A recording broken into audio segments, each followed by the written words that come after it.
रामनगर में पालित होला द्वितीय दीपावली 59 नंबर वार्ड अंतर्गत रामनगर ग्राम रे अयोध्या प्रभु राम प्राण प्रतिष्ठा उपलक्षे एक भव्य आयोजन हो जाइछि। ग्राम कमिटी एवं माँ फुलकमा रामलीला समितिर मिलित आनुकूल्य अनुष्ठित ଏହି କାର୍ଯ୍ୟକ୍ରମରେ ଗ୍ରାମର କୁନି ପିଲାମାନେ ରାମ ଲକ୍ଷ୍ମଣ ସୀତା ହନୁମାନ ବେଶରେ ସଜ୍ଜିତ ହୋଇ ଗ୍ରାମ ପରିକ୍ରମା କରିଥିଲେ। ଏଥିରେ ଗ୍ରାମର ବହୁ ସଂଖ୍ୟାରେ ମହିଳା ଏବଂ ଆବାଳବୃଦ୍ଧ ବନିତା ସାମିଲ ହୋଇଥିଲେ। ଘରେ ଘରେ ଦୀପ ଜଳୁଥିଲା। ପ୍ରତି ଘର ଆଗରେ ଶୁଭ କଳସ ସ୍ଥାପନ ହୋଇଥିଲା।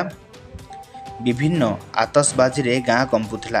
ଲାଗୁଥିଲା ସତେ ଯେମିତି ଅଯୋଧ୍ୟାର ରାମନଗରୀ ନୁହେଁ, ରାମନଗର ଗ୍ରାମରେ ରାମଲାଲାଙ୍କର ଜନ୍ମୋତ୍ସବ ପାଳିତ ହେଉଛି। ଭଜନ କୀର୍ତ୍ତନରେ ଗାଦାଣ୍ଡ ଫାଟି ପଡ଼ୁଥିଲା। ଗ୍ରାମର କେନ୍ଦ୍ରସ୍ଥଳରେ ଥିବା ରାମଲୀଳା ମଣ୍ଡପରେ ରାମ ଦରବାରର ଆୟୋଜନ କରାଯାଇ ରାମଙ୍କୁ ପଞ୍ଚପଚାରରେ ପୂଜା କରାଯାଇଥିଲା। ସମସ୍ତେ କର ପତ୍ର ଯୋଡ଼ି ଧରାପୃଷ୍ଠରେ ରାମରାଜ୍ୟ ପ୍ରତିଷ୍ଠା କାମନା କରି ଶ୍ରୀରାମଙ୍କ ଆଶୀର୍ବାଦ ଲୋଡ଼ିଥିଲେ। କଟକରୁ କ୍ଷୀରତ କୁମାର ବେହେରାଙ୍କ ରିପୋର୍ଟ, ସଠିକ୍ ଖବର।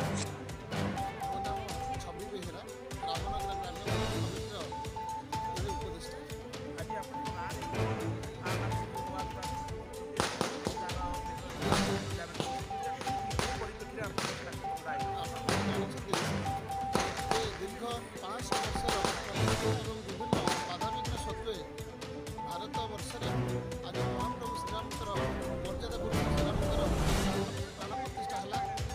ତେଣୁ ଏହି ଆଧ୍ୟାତ୍ମିକ ପରିବେଶ ସୃଷ୍ଟି ହୋଇଛି ସମଗ୍ର ଭାରତ ବର୍ଷରେ ଏବଂ ଭାରତର ଲୋକ ନୁହନ୍ତି ଏବଂ ପୃଥିବୀର ବହୁ ଦେଶର ଲୋକମାନେ ଆଜିର ଦିବସଟିକୁ ଅତି ଆନନ୍ଦ ଉଲ୍ଲାସ ପାଳନ କରୁଛନ୍ତି। ତେଣୁ ଆମ ଗ୍ରାମର କମିଟି ଏବଂ ରାମଲୀଳା ସମିତିର ମା ଫୁଲକମା ରାମଲୀଳା ସମସ୍ତ ସଭ୍ୟମାନଙ୍କର ଆପ୍ରାଣ ଚେଷ୍ଟାରେ ଏହିଭଳି ଉତ୍ସବ ଆୟୋଜନ କରାଯାଇଛି। ଆମେ ମଧ୍ୟ ଏହି ଦିବସକୁ ଅତି ଆନନ୍ଦ ପାଳନ କରୁଛୁ, କାରଣ ମହାପ୍ରଭୁ ଶ୍ରୀରାମଙ୍କର ପ୍ରାଣ ପ୍ରତିଷ୍ଠା ଆଜି ହେଲା ଏବଂ ମହାପ୍ରଭୁ ଶ୍ରୀରାମ ବିରାଜମାନ କଲେ ଅଯୋଧ୍ୟାରେ। ତେଣୁ ସବୁ ଜାଗାରେ ଏହିଭଳି ଉତ୍ସବମୁଖର ପରିବେଶ ମଧ୍ୟରେ ଆମେ ମଧ୍ୟ ଏହି ଦିବସଟିକୁ ଅତି ଆନନ୍ଦର ସହିତ ପାଳନ କରୁଛୁ।